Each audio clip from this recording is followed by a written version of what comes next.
Bienvenidos a Radar Económico en la Seguridad Social, con el maestro Juan Manuel Contreras Méndez. Iniciamos.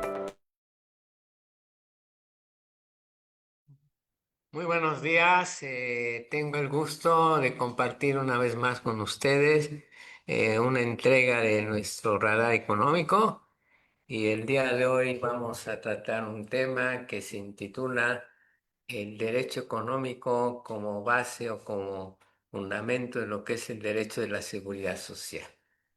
Para esto, antes de entrar a esta plática, me gustaría ahondar en por qué la situación del derecho económico, tanto personalmente como digamos, académicamente, y su relación con el derecho de la seguridad social. Básicamente, personalmente, porque mi especialidad en cuanto a estudios de maestría deriva básicamente en tener la especialidad en Derecho Económico. Yo tengo la especialidad en Derecho Económico por la Benemérita Universidad Autónoma de Puebla. Desde ahí mi gusto, interés por las cuestiones económicas y tal vez también la sugerencia de que este programa se llamara Radar Económico en la Seguridad Social. Bueno, eso es por un lado. Por otro lado, pues no se puede entender temas como es este tema del derecho de la seguridad social sin aludir a dos aspectos. Uno es el Estado como garante, guardián digamos, protagonista de lo que es el derecho de seguridad social tal cual ya ha quedado expuesto y explicado en la entrega anterior. Y en segundo lugar, desde luego, el derecho económico.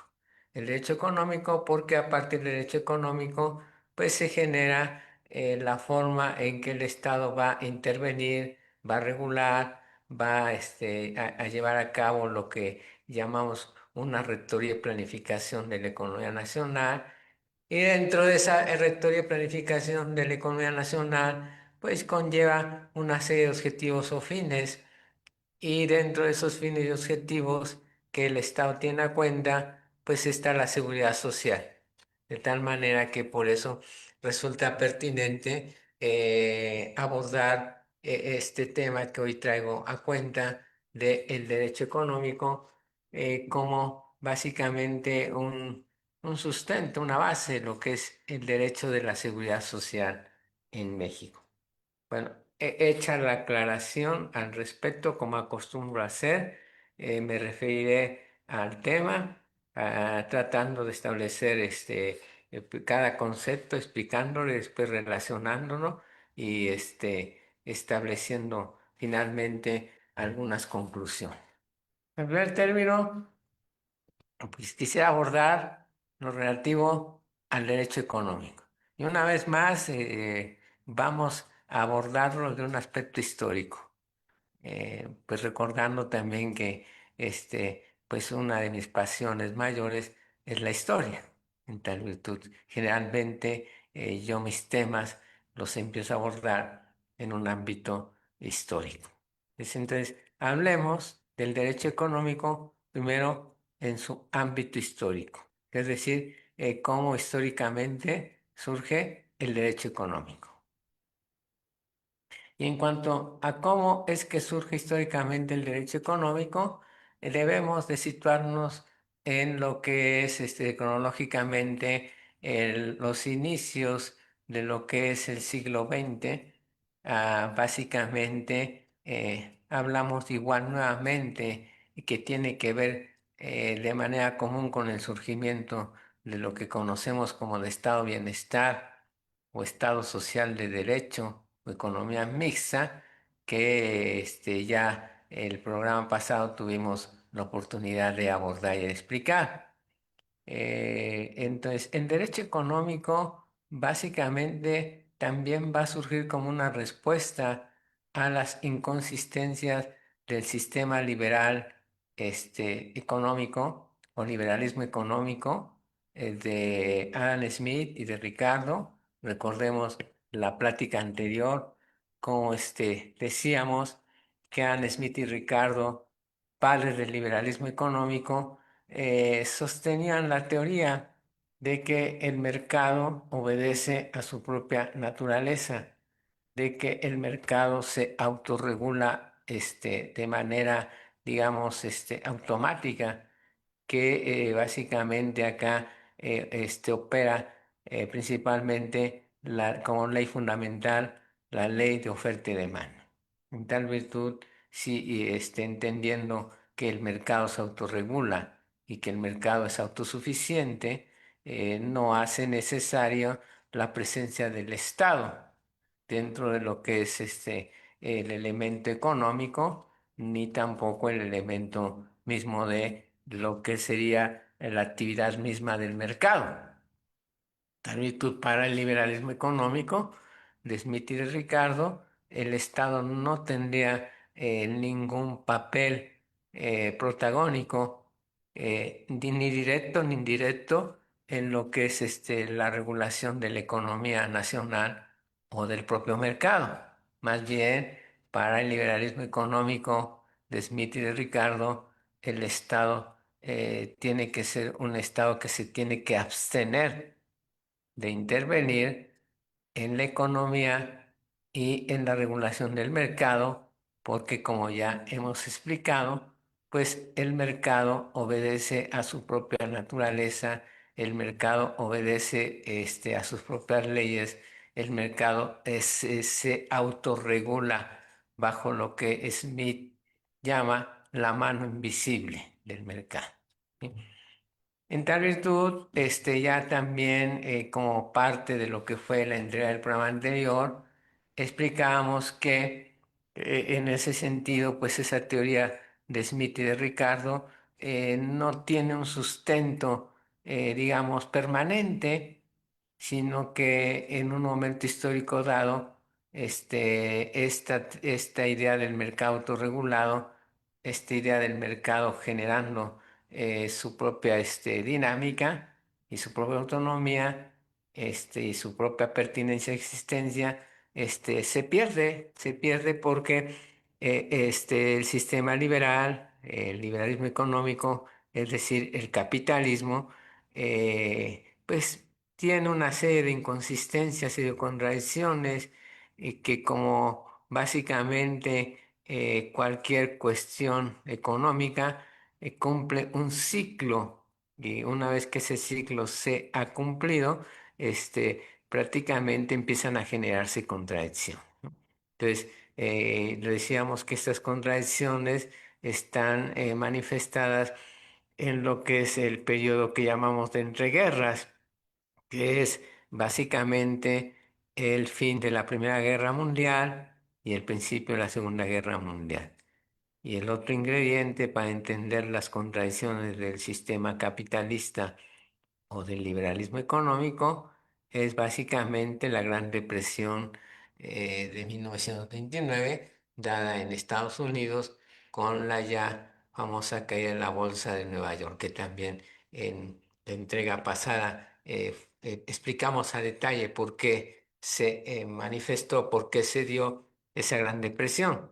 Pero entonces, si nosotros tomamos estos dos elementos, tanto el periodo de entreguerras, que es la Primera Guerra Mundial, y la Segunda Guerra Mundial, y la Gran Depresión del 29, entonces esos nos dan muestra clara empíricamente de que la idea de que el mercado se autorregula automáticamente no se cumple.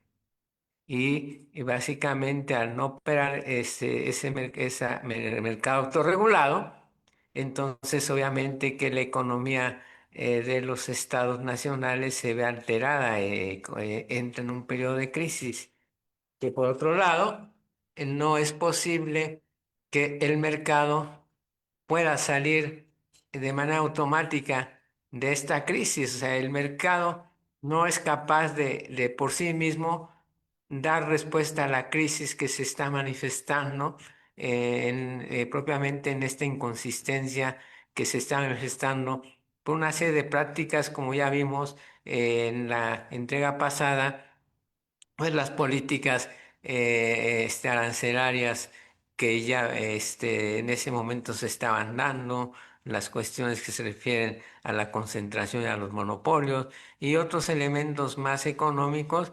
que llevaron en ese momento a la Gran Depresión de 1929 y a la consecución de la Primera y de la Segunda Guerra Mundial. Entonces, en ese sentido, que es claro que el mercado no va a poder por sí solo salir de ese estado de crisis, que en ese sentido va a necesitar que haya una fuerza externa, un elemento externo que lo ayude a superar esa crisis y a volverle a darle sentido, claridad y volverlo a activar. Y ese elemento externo, según lo vimos también en la entrega pasada, va a ser el Estado. El Estado que va a manifestarse en una nueva teoría económica que, decíamos la entrega pasada, va a manejar un economista inglés de nombre John Maynard Keynes, que va a establecer toda una teoría económica que va a ser de tal importancia que se va a llamar teoría económica keynesiana o el keynesianismo. Ya que es lo que va a proponer Keynes. Recordemos que Keynes va a proponer la idea de que la única salida para que el capitalismo pueda superar su crisis, la única forma que hay en que el mercado pueda volver a ser activado es que el Estado intervenga tanto en la economía como en el mercado. ¿Sí? Que solo a partir de la intervención del Estado en la economía como en el mercado, el sistema capitalista va a ser capaz de superar su crisis y de volverse a reactivar. ¿Sí? Que esto va a tener como consecuencia un nuevo modelo económico alternativo al sistema que conocemos como sistema económico de liberalismo económico, que el cual se va a llamar precisamente modelo keynesiano, en honor a su creador, que es John Maynard Keynes. Y el modelo económico de Keynes propone que el Estado ejerza una intervención directa o indirecta en la regulación de la economía nacional y que el Estado establezca una regulación parcial y permanente del mercado. En tal virtud es como se va a dar consistencia a este nuevo modelo económico que ya lo vimos también en la entrega pasada, encuentra eco básicamente en la Alemania con lo que es básicamente el imperio de Bismarck, con la Constitución de Weimar de 1918 que da entrada a lo que es tanto los derechos sociales como los derechos de seguridad social, como la idea de una economía mixta.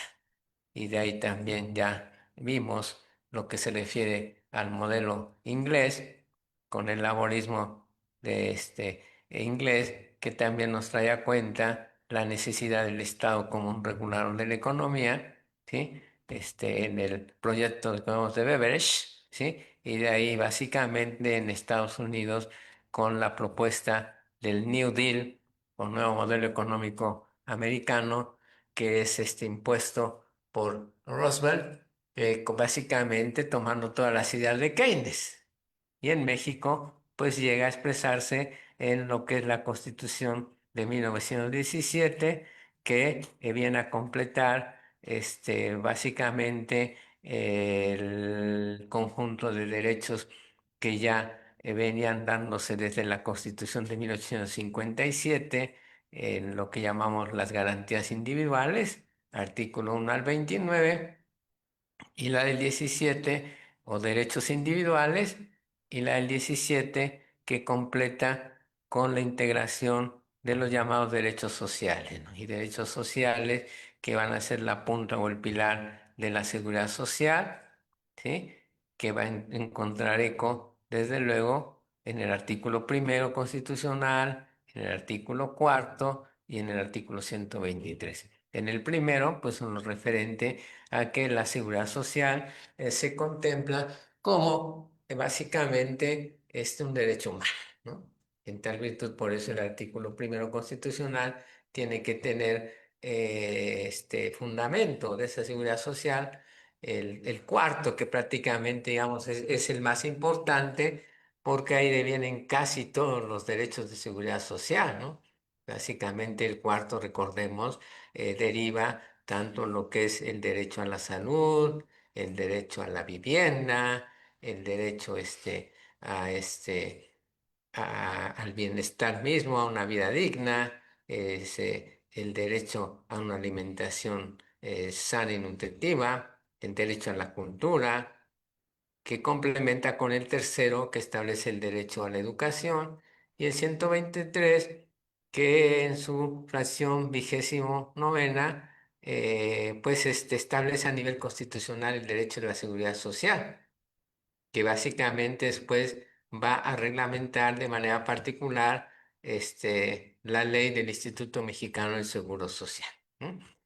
En tal virtud, entonces, digamos que ese es el contexto en el cual se va a manifestar el derecho a la seguridad social.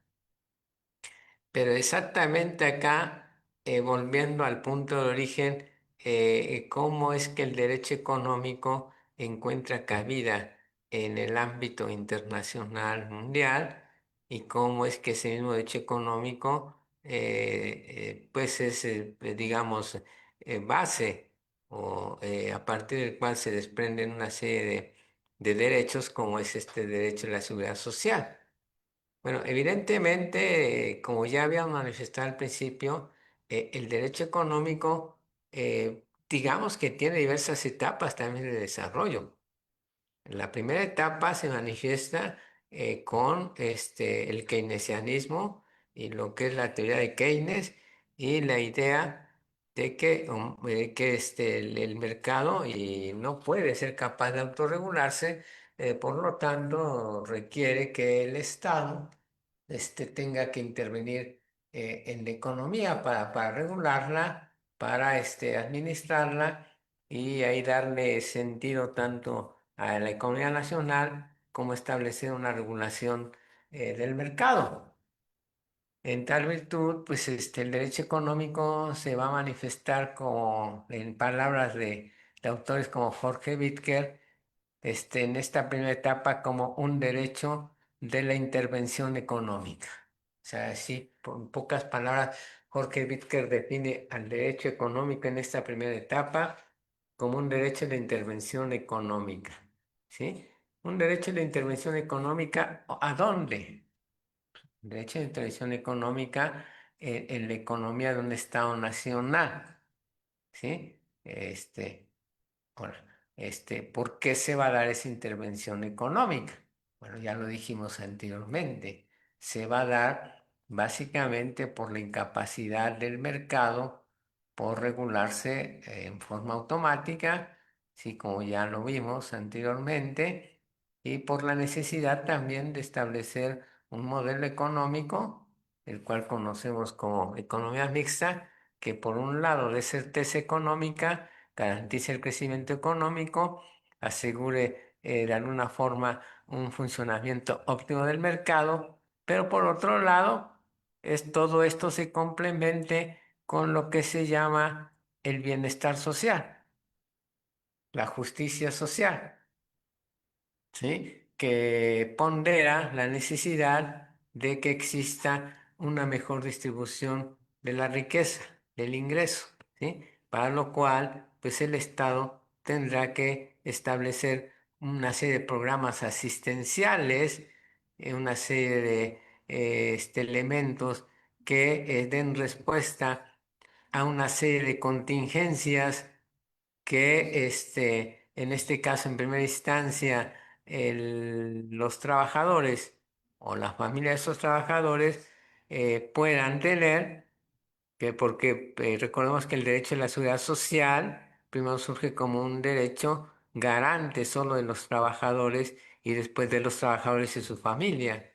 Pero después este derecho a la seguridad social adquiere un rango universal. ¿Y qué quiere decir que la seguridad social adquiere un rango universal? Es decir, que ya no solo es un derecho que va a beneficiar al trabajador, y a su familia, sino es un derecho que básicamente va a ser reconocido para toda persona. ¿No? Entonces, en ese ámbito, básicamente el Estado va a tener que intervenir porque es el que va a tener que establecer programas, va a tener que establecer instituciones, va a tener que establecer ordenamientos que den respuesta a una serie de contingencias que decíamos en primera instancia los trabajadores o la familia de los trabajadores y posteriormente toda persona tiene o pueda presentarse, como a qué contingencias nos estamos refiriendo. Recordemos que ya en la primera entrega de esto ya nos hablamos de esas contingencias, ¿no? Que cuáles son. Pues primero sería la necesidad de atención médica, ¿verdad? La necesidad de medicamentos, la necesidad de atención hospitalaria, ¿sí? La necesidad de una vivienda óptima o digna, la necesidad de una nutrición sana, la necesidad de educación o otro tipo de contingencias que puedan presentarse dentro del ámbito laboral, como son los riesgos de trabajo o los accidentes de trabajo o lo que deviene al desempleo o lo que tiene que ver con fenómenos naturales, como puede ser el envejecimiento y de ahí básicamente la terminación de la vida activa del trabajador bajo lo que sería después posteriormente su derecho a recibir una pensión o las situaciones también que tienen que ver con la madre y su derecho de maternidad o los derechos que pueda tener en este caso también la persona ya adulta dentro de su periodo de terminación de su vida activa económicamente, ¿sí? Entonces, todo eso es parte de lo que va a conllevar el derecho de seguridad social. Ese derecho de seguridad social vamos a hacer un corte comercial y en un momento más continuamos con esta charla. ¿Quieres tomar decisiones que impulsen el éxito de tu empresa? En Éxito, Capacitación Empresarial, te brindamos las herramientas necesarias para tomar decisiones directivas, operativas y profesionales informadas y efectivas. Comienza a impulsar el éxito de tu empresa hoy mismo. Agrupación Defensa de Pensiones Puebla, ADEP, luchamos por la justicia y la dignidad de los pensionados y buscamos desindexar las pensiones para garantizar un futuro digno. Súmate a nuestra causa, y juntos defendamos nuestros derechos.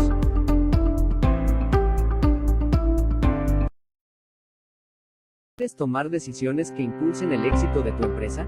En Éxito, Capacitación Empresarial, te brindamos las herramientas necesarias para tomar decisiones directivas, operativas y profesionales informadas y efectivas. Comienza a impulsar el éxito de tu empresa hoy mismo. Agrupación Defensa de Pensiones Puebla, ADEP, luchamos por la justicia y la dignidad de los pensionados y buscamos desindexar las pensiones para garantizar un futuro digno. Súmate a nuestra causa, y juntos defendamos nuestros derechos.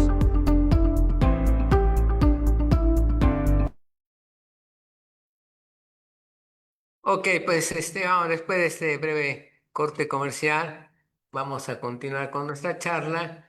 Entonces nos habíamos quedado básicamente en la situación en la cual el derecho económico pues, va a proporcionar ese bagaje de normativo, institucional, reglamentario, para una serie de actividades en las cuales el Estado tiene que dar respuesta a una serie de cuestiones, que entre ellas pues era lo relativo a la seguridad social, ¿no? Seguridad social, y en ese sentido decíamos, básicamente, esa seguridad social que está expresada, decíamos, en el artículo primero constitucional, entendiendo que la seguridad social es un derecho humano. En el artículo cuarto, que ya dijimos, pues es, digamos, el sustento básico de la seguridad social, que contempla derechos como, en este caso, la vivienda, la alimentación, la cultura, el esparcimiento, la salud, la propia seguridad social, y el artículo 123 en su acción 29ª, que reconoce como un derecho constitucional la seguridad social. y todo esto se complementa por la ley del Seguro Social, que viene ya a especificar de manera particular cómo es que se va a dar esa seguridad social y en lo referente básicamente a lo que es digamos, los trabajadores que pertenecen al sector privado y del Instituto de Seguridad y de Servicios Sociales de los Trabajadores del Estado, ¿viste? Que va a ser el que otorgue la seguridad social a los trabajadores del Estado. Entonces, ahí está la relación. Pero vamos a ver entonces ahora cómo es que este derecho económico, como decíamos en palabras de Jorge Wittker, como un derecho de intervención estatal sobre la economía y el mercado, en esta primera etapa, encuentra fundamento dentro de nuestro orden constitucional, porque el derecho económico es una rama independiente del derecho. Básicamente el fundamento constitucional del derecho económico, como también señala Jorge Wittker, está en varios artículos de la Constitución que delinean la forma en que el Estado va a participar o va a regular directa o indirectamente la economía y el mercado. ¿Cuáles son estos artículos? Básicamente estamos hablando del artículo 25, del artículo 26, del artículo 27 y del artículo 28. Digamos que estos cuatro artículos 25, 26, 27 y 28, digamos, son el sustento constitucional del derecho económico en México. ¿Qué es lo que establece el artículo 25 constitucional? Bueno, el artículo 25 constitucional establece el principio de rectoría económica del Estado. ¿Cómo explicar de manera sencilla este principio de rectoría económica del Estado? Bueno, el principio de rectoría económica del Estado conlleva básicamente la facultad que tiene el Estado mexicano de regular toda actividad económica dentro de lo que es la economía nacional mexicana, tanto el sector público como el sector privado. Sí, el Estado se manifiesta como un regulador de toda la actividad económica que ésta provenga tanto del sector público como del sector privado. Esta rectoría de Estado, básicamente va a traer la necesidad de establecer una planificación económica, ¿sí? Para establecer las bases sobre las cuales se va a dar esa rectoría de Estado. Y entonces es donde va a aparecer el artículo 26 constitucional, el principio de planificación económica. ¿Qué es lo que nos va a manifestar este principio de planificación económica?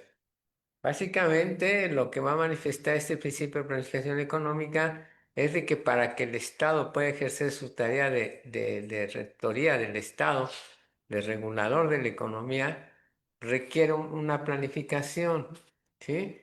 Y esa planificación la va a dar el Estado a través de lo que vamos a llamar un Plan Nacional de Desarrollo Económico.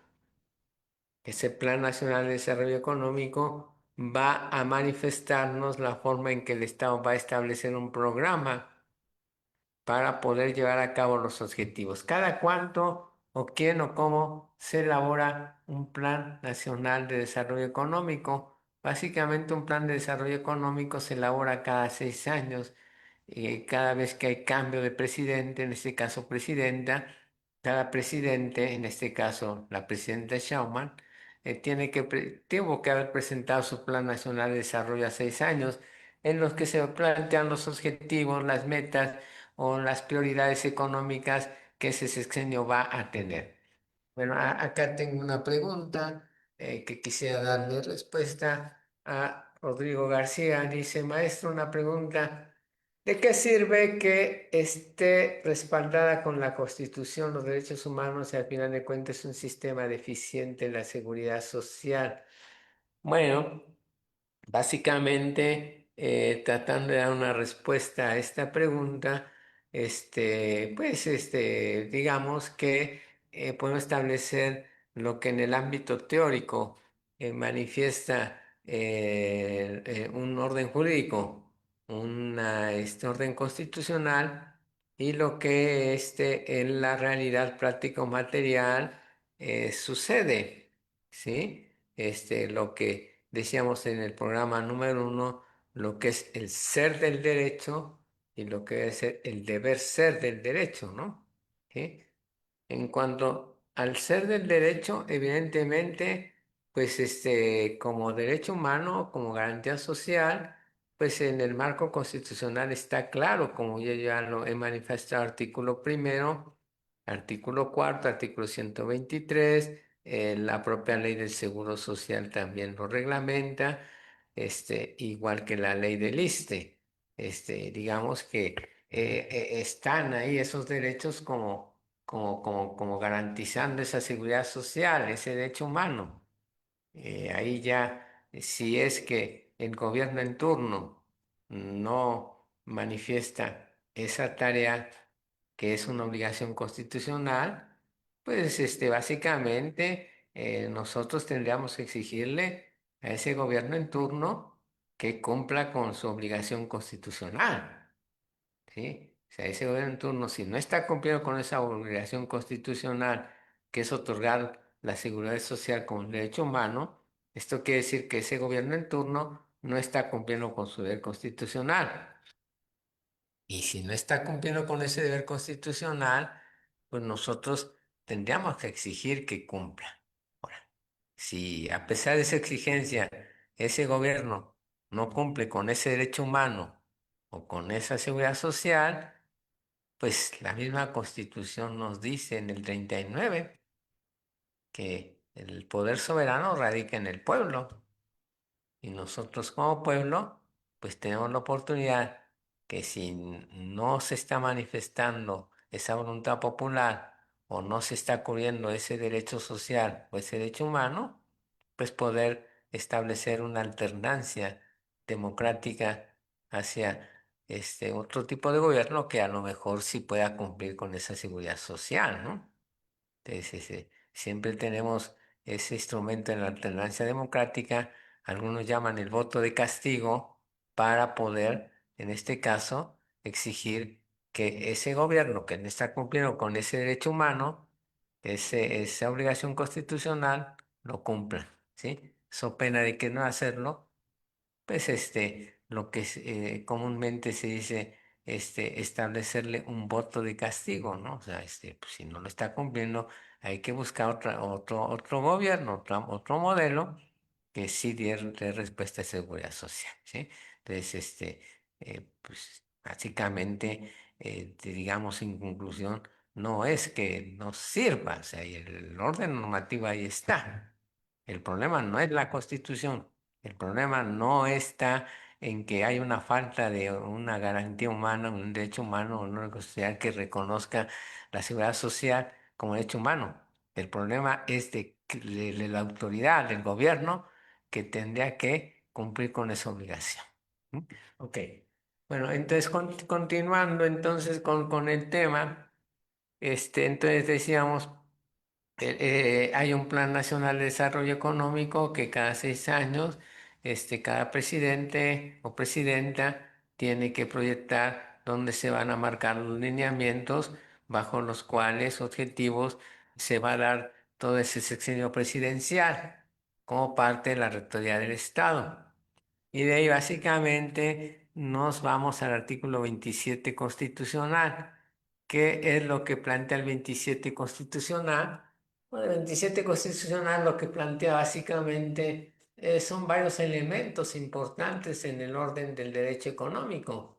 Desde luego, el primer elemento importante a destacar es acá el principio de propiedad nacional originaria. Es decir, que en México, por esencia, por naturaleza, la propiedad de todo lo que existe dentro de las fronteras de la nación mexicana pertenece a la nación. Y el artículo es muy claro, ¿no? Dice, todo lo que está entre los límites territoriales de la nación mexicana son originariamente y en esencia propiedad de la nación. Tenemos una propiedad de que tiene un origen nacional. Y de ahí, pues más adelante el propio artículo 27 delinea que esa propiedad podrá ser otorgada a los particulares en forma de propiedad privada, pero que al ser el Estado, la nación más bien, no el Estado, la nación, el propietario originario de esa propiedad puede expropiarla. Y puede expropiarla con toda legalidad, con toda legitimidad, con todo derecho, porque la nación es la propietaria de todo lo que existe en el territorio nacional, sea mar, sea subsuelo, sea espacio aéreo, siempre y cuando, dice el propio artículo, haya una utilidad pública, una causa de utilidad pública, se hayan cumplido las formalidades esenciales del procedimiento de expropiación y se haya establecido una justa indemnización. ¿Ok? De ahí, básicamente, el propio 27 constitucional nos habla de lo que son las áreas estratégicas y las áreas prioritarias, entendiendo áreas estratégicas como aquellas que el Estado va a compartir con los particulares para generar una adecuada explotación de actividades como minería, como carreteras, como autopistas, como por incluso concesiones del agua, ¿sí? Que el Estado este tipo de actividades las va a compartir con los particulares. Y de ahí, básicamente, encontramos las llamadas áreas estratégicas. Áreas estratégicas son aquellas áreas que, dadas su carácter de seguridad nacional, el Estado no puede compartir con los particulares, sino que el Estado, dado su carácter de seguridad nacional, tiene que tener el control absoluto y total de esas áreas. Básicamente, en México solo son dos. ¿Sí? Una es la petroquímica o hidrocarburos y el otro es la generación de electricidad. Y finalmente, el artículo 28 constitucional, que encara precisamente la posibilidad de que el Estado pueda regular parcialmente el mercado. ¿Y cómo va a hacerlo esto? Pues a través de lo que el 28 dice, establecer políticas, establecer principios que lleven una sana competencia, una libre competencia de los agentes económicos que están interviniendo en el mercado bajo básicamente los mismos derechos, los mismos principios, las mismas oportunidades. Por lo cual, si se presentan situaciones de acaparamiento, de concentración de monopolio, el propio artículo 28 dice el Estado tendrá que castigarlas y sancionarlas. Eh, Básicamente, entonces estos cuatro artículos son pilares de lo que es digamos, la base del orden constitucional del derecho económico en México. ¿Sí? O sea, de ahí básicamente también hay que establecer que el derecho económico tiende a evolucionar, tiende a transformarse. De alguna otra manera, en lo que en ese momento puede estar regulando, en la actualidad es diferente, ¿no?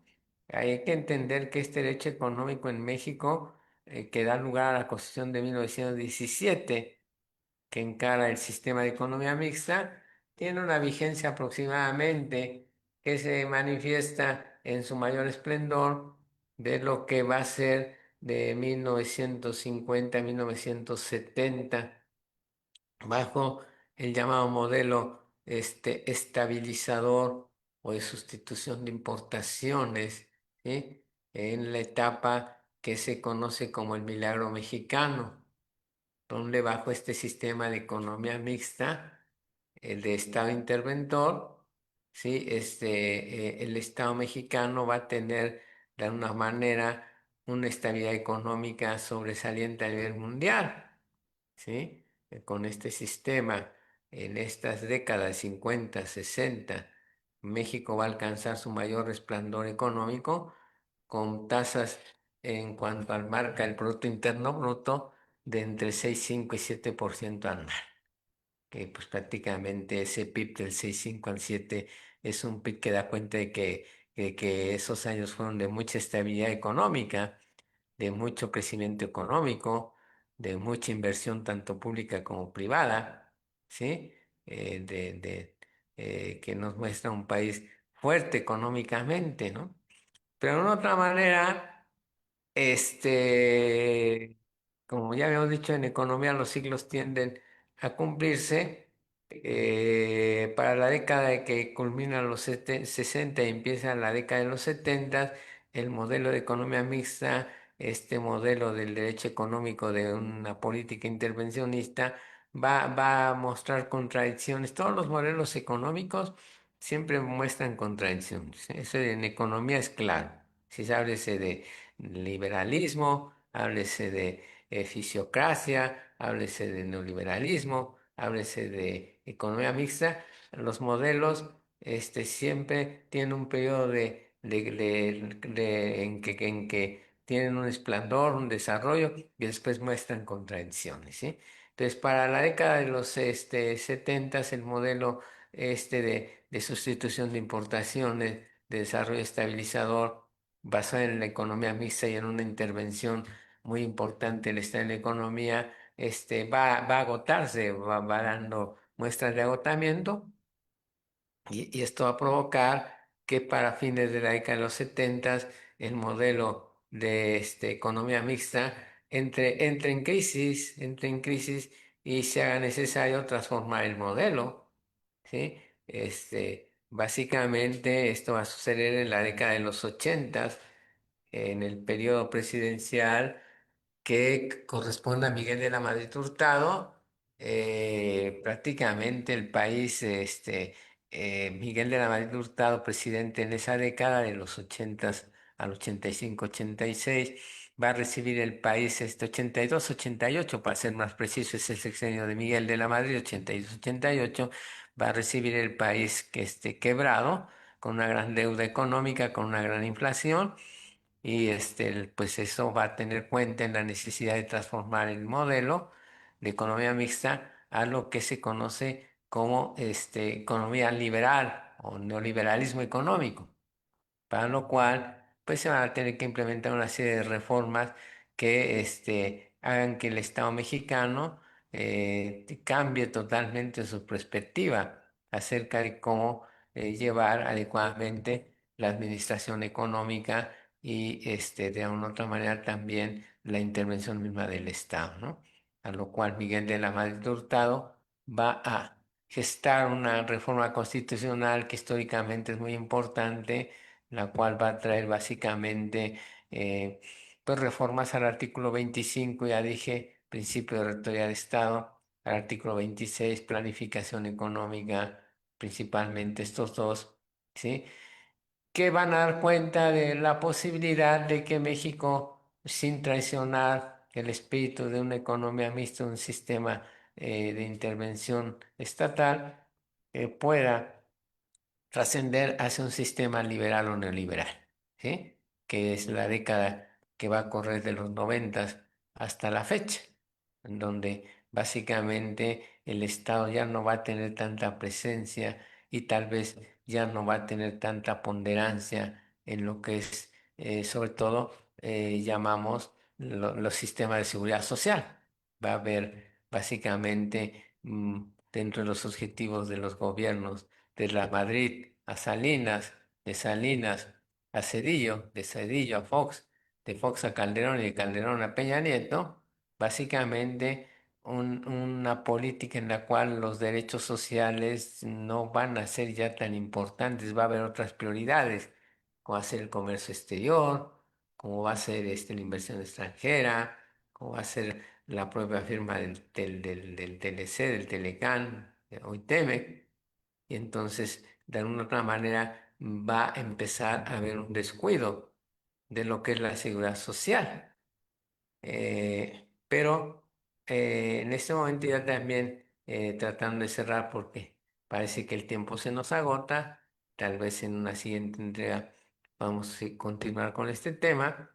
En ese momento, ¿cuál va a ser el papel del derecho económico? Puesto que ya no estamos hablando para la década de los 80, 90 y las primeras décadas de este nuevo milenio, 2000, el Estado como parte de ese hecho económico no va a ser un Estado interventor, un Estado, sino más bien va a ser un Estado que va a procurar intervenir menos y sobre todo aperturar más hacia la inversión extranjera, hacia la integración económica, hacia lo que conocemos como los fenómenos de globalización económica.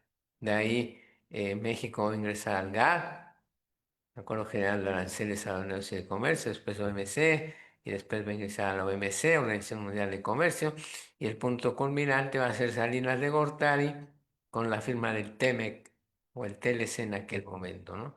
Y entonces, dice Jorge Wittker, ¿cuál va a ser el nuevo papel del derecho económico? Porque ya no hace un derecho económico en que manifieste una intervención directa en la economía.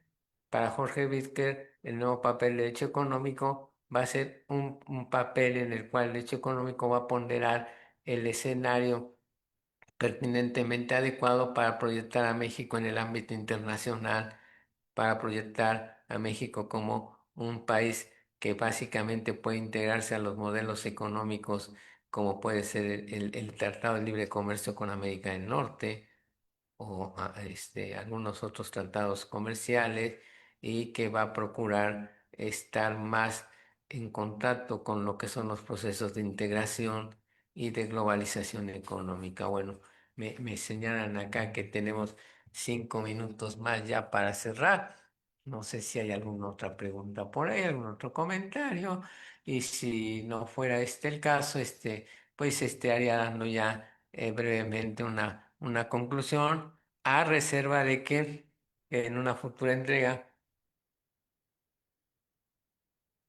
podamos profundizar sobre algún otro aspecto, ¿no? Entonces, ya cerrando como conclusión. Entonces, el derecho económico básicamente es un derecho que de alguna manera va a ponderar en su primer momento histórico la necesidad de que el Estado regule o intervenga en la economía de un país y regule o intervenga parcialmente en el mercado ante las propias inconsistencias del propio sistema capitalista y del mercado mismo. El derecho económico, en palabras de Jorge Wittker, surge como un derecho de la intervención económica y se manifiesta bajo un modelo que es conocido como sistema de economía mixta, que está fundamentado en las ideas de John Maynard Keynes y que ya vimos encontró cabida en Europa, tanto en el sistema alemán como el sistema inglés, como el New Deal americano y en México también y que digamos tuvo su periodo de éxito o de esplendor en toda la década de los 50, 60 hasta principios de los 70, que básicamente ponderó la participación directa o indirecta del Estado en la economía nacional, ¿sí? O en el mercado mismo. Ahí ya hablamos de que en México se definió bajo el modelo que conocemos como modelo estabilizador o modelo de sustitución de importaciones o milagro mexicano, que tuvo vigencia y éxito en toda la década de los 50, 60, hasta llegar a los 70, en la cual efectivamente México creció a tasas del PIB del 6,5 al 7% anual. O sea, y de ahí básicamente, pues este modelo en el mundo y en México entra en crisis a partir de mediados de década de los 70 y entonces es cuando se establece el sistema neoliberal o el neoliberalismo económico, y con eso obviamente el derecho económico, decíamos, tiene que buscar darle sentido a este nuevo modelo y cambiar su objetivo, porque el neoliberalismo, igual que el liberalismo, pondera que el Estado no tiene que tener una participación activa, y de ahí básicamente el derecho económico ahora se orienta hacia un derecho integracionista, un derecho globalizado, en el cual proyecta naciones como México a la necesidad de aperturarse hacia los procesos de globalización e integración, esa necesidad de establecer pactos económicos como son los tratados económicos, el más importante es luego el TLC, NAFTA o TEMEC, y ir mostrando a México en este proceso de globalización e integración económica y desde luego ir ponderando la necesidad de que el Estado sea un participante menos activo en la economía nacional. Con eso, desde luego, en detrimento de los derechos de seguridad social, que desde Miguel de la Madrid hasta Peña Nieto y hasta la actualidad, pues están en franca caída, como decía alguna de las preguntas, ¿no? Pero pues digamos que eso es otra cuestión diferente. Si por un lado es que la Constitución misma y el orden constitucional reconozca al derecho de seguridad social como un derecho humano y como un derecho constitucionalmente necesario, pues que prácticamente, por otro lado, en la realidad, las políticas gubernamentales, tanto neoliberales como las actuales, no presten una adecuada atención a la seguridad social. Muy bien. Pues a reserva de que en otra entrega podamos adentrar en algún punto particular de estos, yo me despediría, deseándoles una feliz fin de año, una feliz Navidad, unas fiestas navideñas de mucha convivencia, mucha bienestar, y quedando la invitación para que a partir de enero nos reintegremos a estas charlas que semana a semana, amablemente con la presencia de ustedes tengo a bien establecer acá en esta institución. Entonces, pues sería todo. Muchas gracias. Quedamos pendientes a una próxima entrega. Buenas tardes.